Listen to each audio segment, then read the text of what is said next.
ఆయన్ని ప్రేమిస్తే దేవుడు వాగ్దానం చేశాడు. రోమ 8:8, దేవుని ప్రేమించేవారు కనుక ఆయన సంకల్ప చొప్పున పిలువబడిన వారికి మేలు కలుగుటకై సమస్తము సమకూడి జరిగిస్తాడు. Oh Lord, I am your daughter, I am your son, I am giving the praise to you so that I can glorify you. You be with me, you help me out, because God has already promised that He will help you out.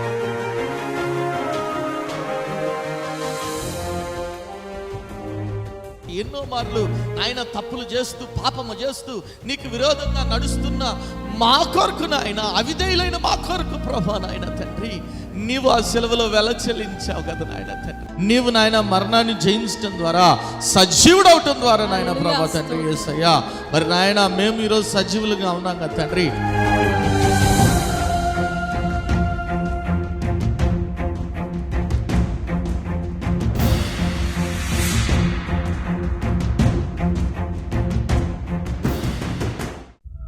కుటుంబంలో నెమ్మది లేని స్థితిలోనున్నావా? అప్పుల ఊబిలో కూరుకుపోయిన స్థితిలోనున్నావా? ఏ పని చేసినా విఫలమైపోతున్నావా? జీవితం లేని స్థితిలోనున్నావా? అనారోగ్యంతో అల్లాడిపోతున్నావా? తాగుడు, జూదం అనే రకరకాల సాతాను బంధకాల్లో కుటుంబ సభ్యులు ఉన్నారా? కుటుంబంలో రక్షణ లేని స్థితిలోనున్నారా? అయితే మీ సమస్యల నిమిత్తమై ప్రార్థన చేయటానికి మేము సిద్ధంగా ఉన్నాం. మీ ప్రార్థన అవసరత ఏదైనా సరే మాకు తెలియజేయగలరు.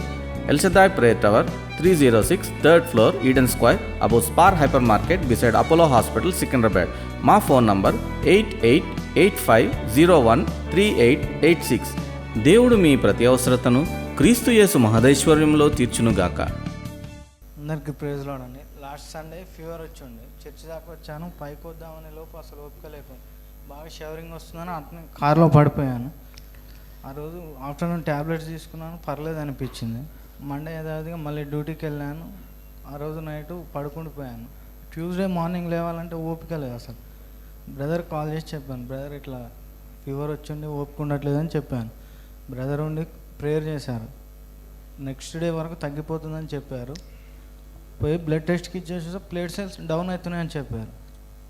మళ్ళీ బుధవారం రోజు మార్నింగ్ వెళ్ళి మళ్ళీ బ్లడ్ టెస్ట్కి ఇచ్చేసాను. ప్లేట్ సెల్స్ యథావిధిగా మళ్ళీ నార్మల్గా వచ్చేసాయని చెప్పాను. దేవుడు ముట్టి స్వస్థపరిచాడు. గట్టిగా చప్పట్లు కూడా దేవుని అమ్మాయి భర్త బిడ్డ వినోద్ మరి ప్లేట్లెట్స్ డౌన్ అయిపోయి ఫోన్ చేశాడు, ప్రార్థన చేయడం జరిగింది. రేపటికల్లా బాగా అయిపోతావు, సాక్ష్యం చెప్పడం జరిగింది. అద్భుతమైన రీతిలో దేవుడు ఆ బిడ్డను ముట్టి స్వస్థపరిచాడు. గట్టిగా చప్పట్లు కూడా దేవుని అమ్మాయి భర్త.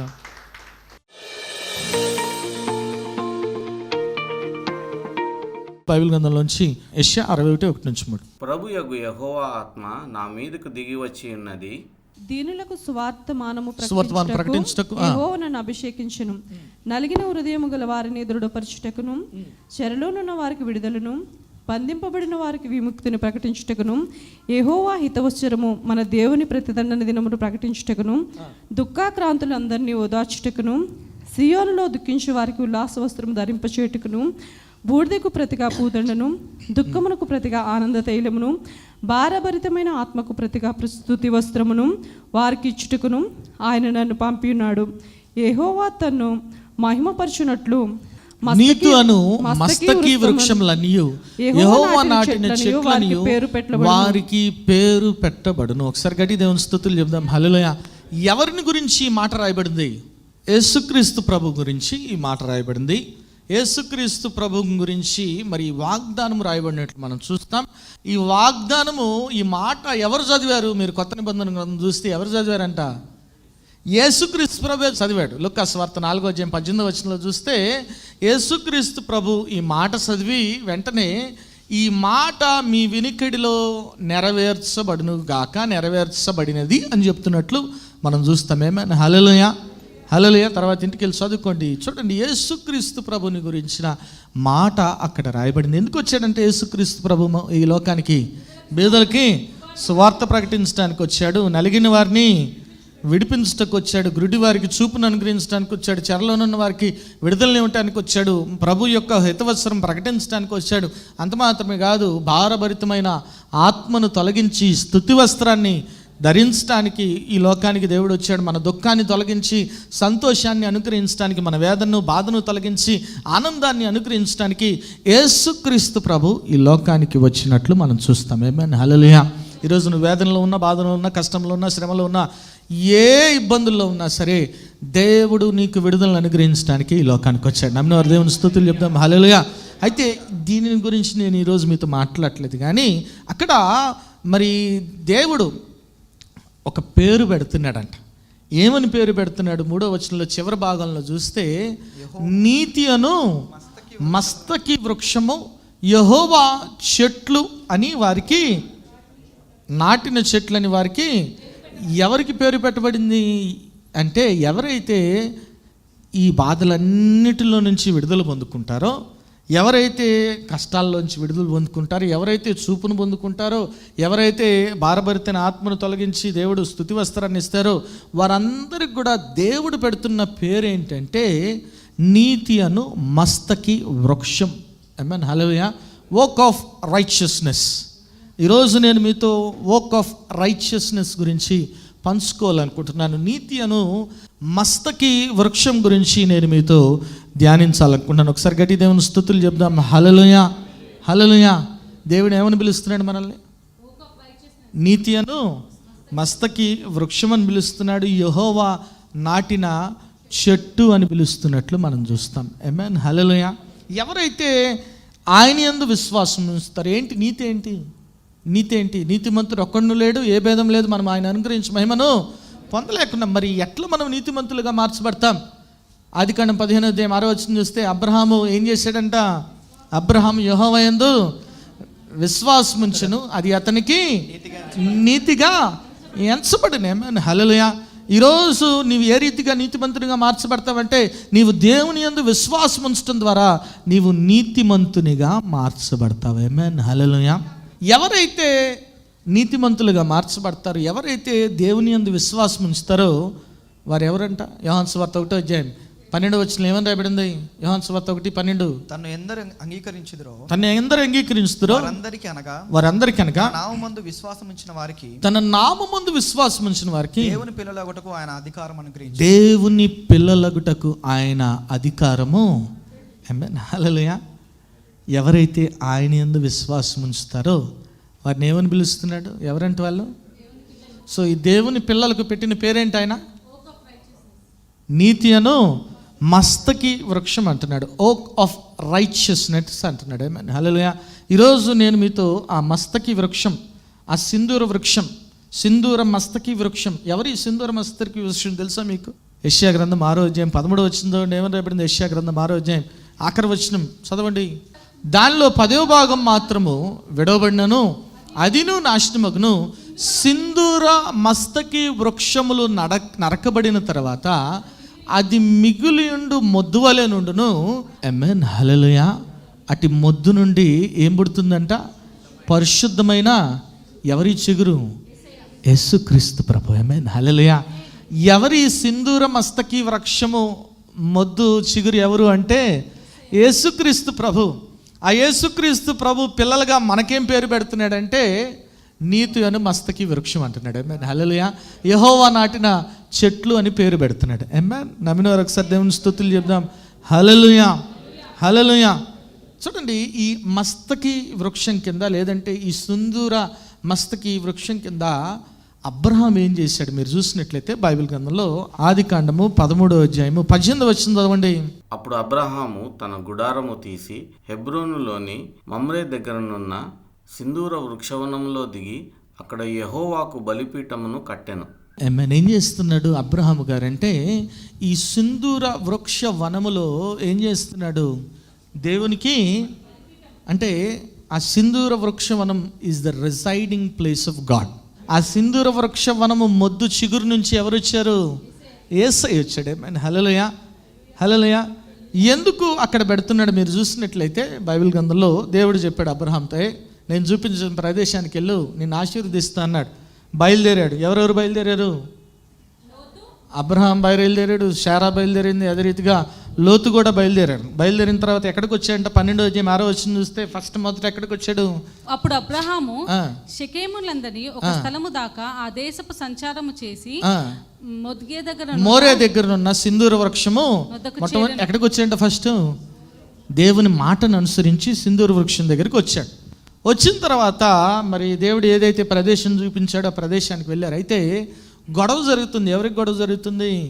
అబ్రహాముకి లోతు యొక్క ఎవరైతే కాపర్లు ఉంటారో వారికి గొడవ జరిగినప్పుడు లోతుని పిలిచి, అబ్రహాము, అయ్యా ఎదురుగా స్థలం ఉంది కదా, నువ్వు ఎడం తట్టు వెళ్తే నేను, నువ్వు కుడి తట్టు వెళ్తే ఆప్షన్ ఎవరికి ఇస్తున్నాడు? ఛాయిస్ ఎవరికి ఇస్తున్నాడు? అంతేనా? కానీ ఈరోజు నువ్వు ఏమన్నా ఇల్లు కొనుక్కోవాలనుకో, ఛాయిస్ ఎవరికి ఇస్తావు? ఇల్లు కొనుక్కోవాలి కదా, ఇల్లు రెంట్ తీసుకోవాలనుకో, ఏంటి నీ రిక్వైర్మెంట్స్ ఏంటి? పక్కన స్కూల్ ఉందా, పక్కన హాస్పిటల్ ఉందా, పక్కన ఇది ఉందా, ఈస్ట్ ఫేసింగ్ ఉందా, వెస్ట్ ఫేసింగ్ ఉందా? ఛాయిస్ ఎవరికి ఇవ్వాలి? దేవునికి ఇవ్వాలి. ఆమేన్, హల్లెలూయా. దేవునికి ఛాయిస్ ఇస్తే దేవుడు నీ గృహంలో ఉంటాడు. దేవుడు నీ గృహంలో ఉంటే ఎప్పుడు సర్వ సమృద్ధి ఉంటుంది, ఎప్పుడు కాపుదల ఉంటుంది, ఆమేన్, భద్రత ఉంటుంది. ఆమేన్, హల్లెలూయా కదా. బైబిల్ గ్రంథంలో మీరు చూసినట్లయితే దావీదు గారు తీసుకెళ్ళాలనుకున్నాడు, దేవుని మందసాన్ని తీసుకెళ్ళాలనుకున్నప్పుడు ఒక వ్యక్తి ఆ పట్టుకోబోయి మందసాన్ని చనిపోయాడు. వెంటనే అమ్మో ఎందుకులే అని చెప్పి ఎవరి ఇంట్లో పెట్టాడంట? ఒబేదోదం ఇంట్లో పెట్టాడు. ఎప్పుడైతే దేవుని మందసం ఒబేదోదం ఇంట్లో ఉందో, ఒబేదోదము అంత మాత్రమే కాదు, అతని ఇంటి వారందరూ ఆశీర్వదించబడ్డారంట. ఆమేన్, హల్లెలూయా. కాబట్టి నువ్వు ఏ ఇంట్లో ఉన్నావు అన్నది ముఖ్యం కాదు, నువ్వు ఏ స్థలంలో ఉన్నావు అన్నది ముఖ్యం కాదు, నీ స్థలంలో యేసై ఉన్నాడు అన్నది ముఖ్యం. ఆమేన్, హల్లెలూయా. నీ ఇంట్లో యేసై ఉన్నాడు అన్నది ముఖ్యం. నమ్మినవారు ఒకసారి దేవుని స్తుతులు చేద్దాం, హల్లెలూయా. కాబట్టి ఎతకమంటే ఛాయిస్లు, ఇది బాగుంది, ఇది బాగాలేదు, ఇది ఛాయిస్ ఎవరికి ఇవ్వాలి? దేవునికి ఛాయిస్. దేవునికి ఛాయిస్ ఇస్తే నువ్వు ఎక్కడికి వెళ్ళను అసలు. అందుకే అబ్రహాం ఏం చేస్తున్నాడు? ఛాయిస్ లోతుని తీసుకోపో అన్నాడు. ఆయన ఏం కోరుకున్నాడు తెలుసా?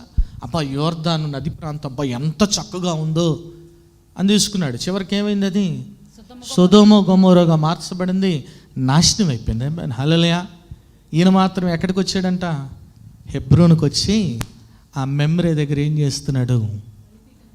సింధూర వృక్షము కింద యెహోవాకి బలిపీఠం కడుతున్నాడు. ఆమేన్, హల్లెలూయా.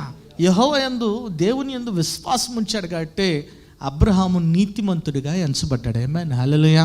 ఈరోజు నీవు కూడా దేవుని యందు విశ్వాసం ఉంచితే నీ ఛాయిస్లన్నీ పక్కన పెడతావు, నీ ఆలోచనలన్నీ పక్కన పెడతావు. నీ ఆలోచనలు, నీ ఛాయిస్లన్నీ కూడా పక్కన పెట్టి, ఇందాక చెప్పారు అమ్మగారు, దేవుడు చెప్పింది ఫాలో అవటం అంతే. There is no other choice, there is no other opinion కదా. ఏదైనా కొనాలనుకో, డ్రెస్ కొనాలనుకో, వెంటనే ఇది బాగుంది అంటావా? మనం అట్లాంటి అడగటాలు ఏం లేవు మనకి. వెళ్ళినామా 10 నిమిషాల్లో కొనుక్కో వచ్చాం అంతే. గంటలు తిరిగే పని కూడా లేదు. మనకు నచ్చింది భయ, అవతలడికి నచ్చినా నచ్చదు మనకు అనవసరం. మన కంఫర్ట్ మనం చూసుకోవాలి. ఈరోజు నువ్వు ఎప్పుడు కూడా దేవుని హస్తాల్లో పెట్టాలి నీ నిర్ణయాలన్నీ కూడా. ఎందుకంటే God always gives you the best. ఏమన్నా నవీన దేవుని స్తుతులు చెప్దాం, హల్లెలూయా. అక్కడ ఎవరి ప్రొటెక్షన్ ఉంది? అబ్రహాముకి దేవుని కాపుదల ఉంది. ఆమేన్, హల్లెలూయా. చూడండి, మెమ్రే దగ్గర సింధూర వృక్షం దగ్గర యెహోవాకు బలిపీఠం కట్టాడు. ఆ తర్వాత 18వ అధ్యాయం వచ్చేతలకి 3 మనుషులు వస్తున్నారంట అబ్రహాం దగ్గరికి. 3 మనుషులు వచ్చినప్పుడు ఏం చేశాడు? ఎక్కడ కూర్చోమన్నాడు? 4వ వచనం చదవండి, ఆదికాండం 18వ అధ్యాయం 4వ వచనం. నేను కొంచెము నీళ్లు తెప్పించదను, దయచేసి కాళ్ళు కడుక్కొని ఈ చెట్టు క్రింద అలసట తీర్చుకొనుడి. ఏం చెప్పాడండి అబ్రహాం ఆ 3 మనుషులతో? అయ్యా ఈ చెట్టు కింద, ఈ వృక్షం కింద ఏం చేయమంటున్నాడు? అలసట తీర్చుకోండి, సేద తీరండి. వారు సేద తీరి, దేవుడు అబ్రహాముతో ఏం చెప్పాడంటే, నెక్స్ట్ నేను వచ్చే టైం కల్లా ఏమైంది? శారమ్మ గర్భవతి అవుతుంది, నువ్వు కుమార్ని. వెంటనే ఏమంటున్నాడు ఆయన? చూడండి 10వ వచనం చదవండి. శారమ్మ ఏం చేస్తుందంట? అందుకైన మీదటికి ఈ కాలమున వచ్చేదను, అప్పుడు నీ భార్య అయిన షారాకు ఒక కుమారుడు కలుగునని చెప్పాను. షారా ఆయన వెనక నుండిన గుడారపు ద్వారమందు వినిచుండెను. అబ్రహామును షారాయును బహుకాలము గడిచిన వృద్ధులై ఉండిరి. స్త్రీ ధర్మము షారాకు నిలిచిపోయాను కనుక షారా, నేను బలము ఉడిగిన దానినైనను తర్వాత నాకు సుఖము కలుగునా, నా యజమానుడు వృద్ధుడై ఉన్నాడు కదా అని తనలో నవ్వుకున్నాడు. ఏంటంట? ఏమంటుందండి? ఏం చేసిందంట? తనలో తాను, ఈ దేవునికి కొద్దిగా మెంటలు వచ్చినట్టుంది, ఏం మాట్లాడుతున్నాడు అర్థమవుతుందా? లాజికల్గా, ప్రాక్టికల్గా కదా. ఈ కాలంలో చాలా ప్రాబ్లం ఏమొచ్చిందంటే ప్రాక్టికల్ పర్సన్స్ ఎక్కువైపోయారు. ఊరి బాబు లాజిక్స్ కావాలి వాళ్ళకి. ఇది ఎలాగూ సాధ్యము, ఇది దేవునికి అన్నీ సాధ్యమే. దేవునికి అన్నీ సాధ్యమే. మ్యాన్ సాధ్యమా కదా? అక్కడ అన్నాడా దేవుడు? ఏమంటున్నాడు చూడండి, తర్వాత వచనాలు ఏమని రాయబడింది? అంతటి యెహోవా అబ్రహాముతో, విద్రులైన నేను నిశ్చయంగా ప్రసవించదన అని శారాను అవనేలా. యెహోవాకు అసాధ్యమైనది ఏదైనా ఉన్నదా? ఆమేన్, హల్లెలూయా. యెహోవాకు అసాధ్యమైనది ఎక్కడి నుంచి చెబుతున్నాడు ఈ మాట? చెట్టు కింద నుంచి చెప్తున్నాడు. ఆమేన్, హల్లెలూయా. దేవునికి అసాధ్యమైంది. దెర్ ఇస్ నథింగ్ ఇంపాసిబుల్ అంటే యూ. నీ బుర్ర, నీ ఆలోచనలన్నీ పక్కన పెట్టే. ఆమేన్, హల్లెలూయా. ఎందుకు చెబుతున్నాను ఈ మాట అంటే, మొన్న ఈ మధ్య ఒక హాస్పిటల్కి వెళ్ళాం. హాస్పిటల్కి వెళ్తే ఆడ వెయిటింగ్ తెలుసు, హాస్పిటల్లో వెళ్ళి అక్కడ మాట్లాడుకుంటా, కింద క్యాంటీన్లో మాట్లాడుకుంటాం. అక్కడ ఎట్లున్నారంటే జనాలు ఎట్లున్నారంటే కిట్ట కిట్ట కిట్ట కిట్ట కిట్ట కిట్ట, నడవటానికి కూడా ప్లేస్ లేదు. నడవటానికి అంతమంది ఉన్నారు. ఊరే బాబా ఇంత రోగాలు ఏంది నాయన అంటే, అక్కడ కూర్చున్నప్పుడు మేము మాట్లాడుకుంటున్నప్పుడు మాకు అనిపించింది ఏంటంటే, నిజంగా దేవుడు సృజించిన మానవుడు ఎంత గొప్పోడు కదా. ఎంత ఆయన ఏమంటారు, సృష్టి ఏ రీతిగా సృజించాడు మానవుడిని, అది మనం తలుచుకుంటేనే ఆశ్చర్యం వేస్తాం. అంతేనా కదా? హార్ట్ ఎక్కడ ఉండాలో ఎవరు డిసైడ్ చేశారు? కిడ్నీ ఎక్కడ ఉండాలో ఎవరు డిసైడ్ చేశారు? లివర్ ఎక్కడ ఉండాలో ఎవరు డిసైడ్ చేశారు? అవునా? ఒక్కసారి ఊహించుకోండి, దేవుడు నువ్వు చెవులతో తినాలా, డైజెషన్ అయిపోయింది, నోట్లోంచి రావాలంటే ఎట్టుంటుంది? కానీ ప్లానింగ్ చూసారా? ఆయన ప్లానింగ్ చూసారా?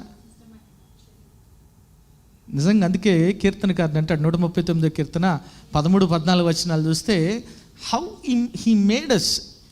ఎట్లా చదవండి, ఏమని రాయబడింది? నా అంతరింద్రియములను నీవే కలుగజేసితివి, నా తల్లి గర్భమందు నన్ను నిర్మించిన వాడవు నీవే.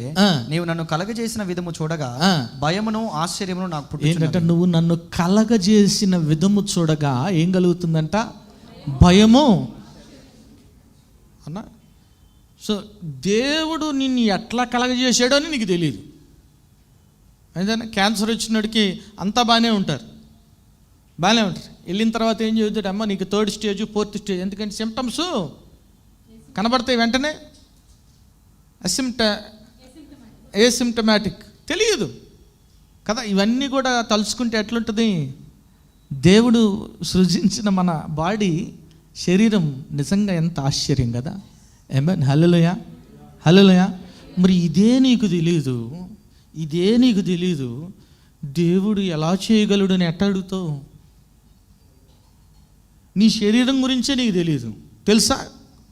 ఫుల్ డీటెయిల్స్ తెలుసా? మీరు ఎప్పుడైనా టెస్ట్కి వెళ్ళండి, ఫుల్ బాడీ చెకప్ వెళ్ళండి, కొడుతుంటారు. సోడియం ఎంత ఉంది, మెగ్నీషియం ఎంత ఉంది, ఐరన్ ఎంత ఉంది, ఫాస్ఫరస్, ఇవి ఉన్నాయని కూడా మనకు తెలియదు. మన బాడీలో తెలుసా? తెలీదు. కానీ ఇవన్నీ ఎవరు పెట్టారు మన దాంట్లో, మన శరీరంలో? ఆమేన్.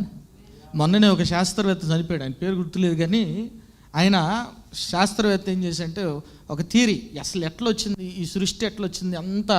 మరి స్విట్జర్లాండ్లో ఒక ప్లేస్ని క్రియేట్ చేసి ఎన్నో కోట్లు ఖర్చు పెట్టి ప్రయత్నం చేసి ఆయన తేల్చిందంటే, ఒక కణం వల్ల వచ్చిందంట. ఆ కణం ఏంటో తెలియదు కాబట్టి ఏం పెట్టాడంటే పేరు దైవిక కణం అని పెట్టాడు. ఏం పెట్టాడు? గాడ్ సెల్ అని పెట్టాడు. దానికి ఆయన నోబెల్ ప్రైజ్ ఇచ్చారు. ఏమైనా హల్లెలూయా. దాన్ని నేను కూడా చెబుతాను, నాకు ఇస్తే బాగుండు. ఏమైనా హల్లెలూయా. ఎందుకు? దేవుడు సృజించాడు ఈ సృష్టిని. ఆయన ఒక్కసారి మీరు ఆలోచిస్తే, ఈ బాడీలో ఇన్ని పార్ట్స్ ఎట్లా పెట్టాడు దేవుడు, అన్నీ సెట్ చేశాడు కదా. ఇదే నీకు తెలీదే, నువ్వు దేవునికి నేర్పిస్తావు ఏం చేయాలో. ఇది ఎట్ట జరుగుతుంది ప్రభా, ఇది ఎలాగూ సాధ్యమని నువ్వు అంటావు. ఏమనాలి నిన్ను? బుద్ధిహీనుడు అంటంలో తప్పేమనుందా? ఏ తప్పు లేదు కదా. అని సామెత ఉంటే, తాతకే పాఠాలా అని. అంతేనా? తాతకేంటి అన్నీ తెలుసు, నాకే పాఠాలు నేర్పిస్తున్నారు అట్టుంటుంది. ఆమె నవ్వుతుందంట శారమ్మ. నువ్వు నవ్వావు నాకు తెలుసు అన్నాడు అక్కడ దేవుడు. తెలుసా? ఏమైనా నేను నవ్వలేదని బొంకుతుంది. నేను నవ్వలేదు, నువ్వు నవ్వావు నాకు తెలుసు. అయినా కానీ మళ్ళీ వచ్చే టైం కల్లా నీ గర్భము. ఆమేన్, హల్లెలూయా. మన దేవునికి అసాధ్యమైనది ఏది కూడా లేదు. ఎక్కడి నుంచి చెప్తున్నాడు ఈ మాట? మస్తకి వృక్షం కింద నుంచి చెప్తున్నాడు. ఆమేన్, హల్లెలూయా. ఈ సింధూర మస్తకి వృక్షం కింద ఎవరున్నారు? ఏముంది? యెహోవా యొక్క బలిపీఠం ఉంది. మ్యాన్ హల్లెలూయా. అంత మాత్రం కాదు, ఇంకో సందర్భంలో కూడా మనం చూసినట్లయితే న్యాయాధిపతులు 6వ అధ్యాయం 11వ వచనంలో మరి దూత ఎక్కడుందంటే చూడండి, న్యాయాధిపతులు 6:11. యెహోవా దూత వచ్చి అబియజ్రీయుడైన యెహోషువకు కలిగిన ఓఫ్రాలో మస్తకి వృక్షం కింద కూర్చుండెను. ఎక్కడ కూర్చుందంట యెహోవా దూత? మస్తకి వృక్షం కింద కూర్చొని ఏమంటుంది గిద్యోనుతో? యోవాషు కుమారుడు పరాక్రమ గల ఆయన ఏం చేస్తున్నాడు? గానుగు చాటున ఆ మాట పిలవంగానే ఇటు చూసింటాడు, మనల్ని కాదులే అని. కానీ ఏమంటున్నాడు దూత? పరాక్రమ గల. ఎక్కడి నుంచి మాట్లాడుతున్నాడు? మస్తకి వృక్షం కింద కూర్చొని మాట్లాడుతున్నాడు. ఆమేన్ హల్లెలూయా. సో ఏముంది మస్తకి వృక్షం కింద? ఏముంది? ఆ మస్తకి వృక్షము మొద్దు నుంచి ఏ చిగురు పుట్టింది? యేసయ్య వచ్చాడు. ఆమేన్ హల్లెలూయా, హల్లెలూయా, హల్లెలూయా. అంత మాత్రం కాదు, ఇంకో సందర్భంలో మరి దేవుని హృదయానుసారైన దావీదు మీద సొంత కుమారుడే తిరుగుబాటు చేశాడు, నాన్నను చంపాలనుకున్నాడు. అయితే దావీదు పక్షాన్ని ఎవరు యుద్ధం చేశారు? దేవుడు యుద్ధం చేశాడు. దావీదుకి ఇష్టం లేదు కొడుకుని చంపటం, కానీ దేవుని ప్రణాళిక. ఎట్లా అతడు చిక్కాడు యుద్ధంలో మీరు చూస్తే 2 సమయాలు 18వ అధ్యాయం 9-10 వచనాలు చదవండి. ఏమని రాయబడింది? అబ్షాలోము కంచరగాడిద యొక్క ఎక్కిపోవచ్చు దావీదు సేవకులను ఎదురాయను. ఆ కంచరగాడిద యొక్క గొప్ప మస్తకి వృక్షం యొక్క చిక్కు కొమ్మల క్రిందికి పోయినప్పుడు అతని తల చెట్టుకు తగులుకొనినందున అతడు ఎత్తబడి ఆకాశమునకును. ఏమైందంట? జుట్టు ఏమైపోయింది? ఆ మస్తకి వృక్షం పట్టుకుంది, చిక్కుపోయింది. ఆయన పెంచాడు, చాలా సౌందర్యంగా ఉంటాడు, జుట్టు కుర్రలు కూడా బాగా పెద్దగా ఉన్నాయి. కానీ ఏమైపోయింది? ఆ జుట్టు ఏమైపోయింది? మస్తకి వృక్షంలో. ఆమేన్ హల్లెలూయా. ఆ మస్తకి వృక్షం కింద ఏముంది? దేవుని బలిపీఠం. ఆ మస్తకి వృక్షము మొద్దు నుంచి పరిశుద్ధమైన చిగురు పుట్టింది. ఆమేన్ హల్లెలూయా. దేవుడు మన పక్షాన నీ శత్రువుతో పోరాటం చేస్తాడు, గుర్తుపెట్టుకో. నమ్మిన వారు ఒకసారి దేవుని స్తుతులు చేద్దాం. Hallelujah. You don't have to do anything. నువ్వేం చేయనవసరంలా. దేవుడు చూడండి, ఆయన మస్తకి వృక్షం కింద నుంచి నీకు జవాబు అనుగ్రహిస్తాడంట. నమ్మిన వారు ఒకసారి దేవుని స్తుతులు చెప్దాం. హల్లెలూయా. ఇంకో సందర్భంలో మీరు చూసినట్లయితే యెహోషువ 24వ అధ్యాయం 15వ వచనంలో మనందరికీ తెలుసు. ఆయన ఒక మాట అన్నాడు. ఏమన్నాడు? నేనును నా ఇంటి వారందరూ యెహోవాను. మీలో ఎంతమంది ధైర్యంగా విశ్వాసంతో ఈ మాట చెప్పగలరు? ఒకసారి గట్టి దేవుని స్తుతులు చెప్దాం. ఒకసారి నేనును, అందరం చెప్తాం, నోరున్న వారందరం చెప్తాం, నేనును నా ఇంటి వారందరూ యెహోవాను సేవించడం. మంచిది, మీ మాటకు మీరే సాక్షులు. యెహోషువ ఇదే చెప్పాడు, అయ్యా మీరైతే బాగా చెబుతున్నారు కానీ మీ మాటకి మీరే సాక్షులు. మేమైతే సేవిస్తాం, మీరే మీ ఇష్టం వచ్చింది మేము కూడా ఆయన్నే సేవిస్తామంటే ఏం చేశాడు చూడండి. మీరు చూస్తే యెహోషువ 24వ అధ్యాయము 24వ వచనం చదవండి. ఏమని రాయబడింది? యెహోషువ 24.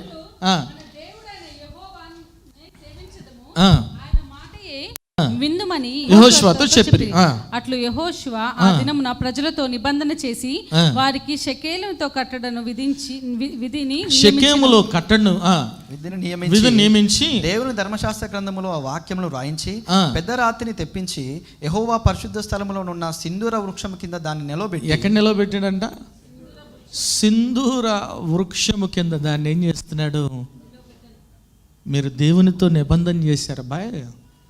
నేను ఈ మాట ధర్మశాస్త్ర గ్రంథంలో రాపించి దేవుని పాదాలు చెంత పెడుతున్నా. మీరు ఈ నిబంధన తప్పిపోవటానికి వీలు. వాళ్ళతో చెప్పట్లే, ఈరోజు మీతో కూడా చెబుతున్నా. ఏమైనా హల్లెలూయా. ఈ నిబంధన తప్పిపోవటానికి వీలు ఉందా? మళ్ళీ చెప్దాం ఒకసారి. నేనును, ఇందాక సౌండ్ తగ్గింది, నేనును నా ఇంటి వారందరూ యెహోవాను సేవించదు. ఏమైనా హల్లెలూయా.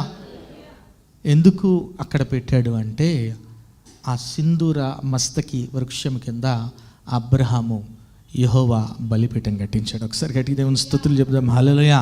ఆ సింధూర మస్తకి వృక్షము చిగురు నుంచి, మొద్దు నుంచి పరిశుద్ధమైన చిగురు పుట్టినట్లు మనం చూస్తాం. ఏమైనా హల్లెలూయా. ఎందుకంటే that's the residing place for God. అయితే ఈ రిసైడింగ్ ప్లేస్ ఆఫ్ గాడ్, ఈ దేవుడు నివసించే ఆ స్థలము, దేవుని మీద ఎవరైతే విశ్వాసం ఉంచుతారో వారిని దేవుడు ఏమని పేరు పెడుతున్నాడండి?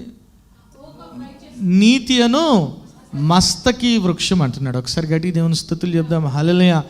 ఓక్ ఆఫ్ రైచియస్నెస్. ప్రార్థన చేస్తున్నాం. నాయన స్తోత్రం ప్రభా, పరిశుద్ధుడా, ప్రేమగల తండ్రి, దయగల దేవ, నీకే వందనాలు నాయన ప్రభా. నాయన వాక్యం ద్వారా నాయన మీరు మాట్లాడిన విధానానికి నీకే వందనాలు ప్రభా.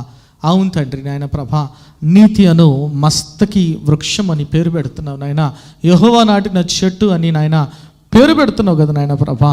నాయన నీవు నాటిన చెట్టు నాయన ఎప్పటికి కూడా నాయన ప్రభా మాడిపోదు నాయన, ఫలించకుండా ఉండదు తండ్రి. యేసయ్య నాయన ప్రభా, నాయన బిడలు నాయన ప్రభా, మరి తండ్రి నీతి అను మస్తకి వృక్షంగా పిలువబడే కృప దయచేయండి. ఇంకా ఏదైనా నాయన బలహీనత, ఏదైనా విగ్రహము వారి జీవితంలో ఉన్నట్లయితే అవన్నీ కూడా నీ పాదాల చెంత పెట్టాలి నాయన ప్రభా. తండ్రి మీరే నాయన బిడలకు నాయన అటు కృప దయచేయండి. ఈ వాక్యాన్ని మీరే నీరు కట్టి ఫలించేయండి.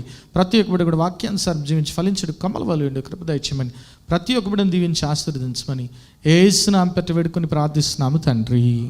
ఆమెన్. ప్రభువైన యేసుక్రీస్తు నామంలో మీ అందరికీ శుభములు. ఈ వారం బైబిల్ క్విజ్ ప్రశ్నలు ఇర్మియా గ్రంథం నుండి. మొదటి ప్రశ్న, నీ బ్లాంక్ నాకు దొరకగా నేను వాటిని బ్లాంక్. ప్రశ్న మరోసారి, నీ బ్లాంక్ నాకు దొరకగా నేను వాటిని బ్లాంక్. రెండవ ప్రశ్న, ఈ దేశమందున్న వారు చనిపోయి బ్లాంక్. ప్రశ్న మరోసారి, ఈ దేశమందున్న వారు చనిపోయి బ్లాంక్. మూడవ ప్రశ్న, యూదా పాపము దేనితో రాయబడినది. ప్రశ్న మరోసారి, యూదా పాపము దేనితో రాయబడి ఉన్నది. ఈ ప్రశ్నలకు గల సమాధానాలను స్క్రీన్పై ఇవ్వబడిన నెంబర్లకు పంపగలరు. గత వారం బైబిల్ క్విజ్ ప్రశ్నలకు సమాధానాలు. మొదటి ప్రశ్నకు జవాబు, ఈ నిబంధన వాక్యమును విననొల్లని వాడు. ఇర్మియా 11:3. రెండో ప్రశ్నకు జవాబు, అడవిలోని సింహం వంటి దాయను. ఇర్మియా 12:8. మూడో ప్రశ్నకు జవాబు, శరీరులకు. ఇర్మియా 12:12. ఈ వారం బైబిల్ క్విజ్ విజేత కృపారత్నం గారు ఫ్రమ్ సక్కినేటిపల్లి. కుటుంబంలో నెమ్మది లేని స్థితిలోనున్నావా? అప్పుల ఊబిలో కూరుకుపోయిన స్థితిలోనున్నావా? ఏ పని చేసినా విఫలమైపోతున్నావా? జై జీవితం లేని స్థితిలోనున్నావా? అనారోగ్యంతో అల్లాడిపోతున్నావా? తాగుడు, జూదం అనే రకరకాల సాతాను బంధకాల్లో కుటుంబ సభ్యులు ఉన్నారా? కుటుంబంలో రక్షణ లేని స్థితిలోనున్నారా?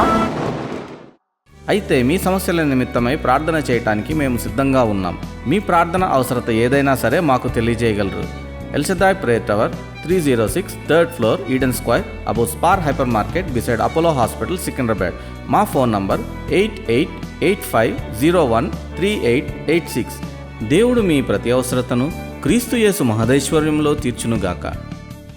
మరి ఎవ్రీ మండే మరి ఆశ్చర్యకరమైన యేసు అనే టీవీ ప్రోగ్రామ్ జరుగుతుంది. మరి ఆరాధన ఛానల్లో ఎవ్రీ మండే ఈవినింగ్ 6 o'clock వస్తుంది. మరి చూడండి, ఇతరులకి పరిచయం చేయవలసిందిగా ప్రభు నాంపేట మనం చేసుకున్నాను. అదే రీతిగా మరి యూట్యూబ్, ఫేస్బుక్ ఛానల్లో కూడా మరి ఇప్పటివరకు అనేక ప్రోగ్రామ్స్ జరిగినాయి. మీరు చూడొచ్చు, వాచ్ చేయొచ్చు. మరి చూడండి, బలపడండి, పరిశుద్ధాత్మను పొందుకోండి. ఆమేన్.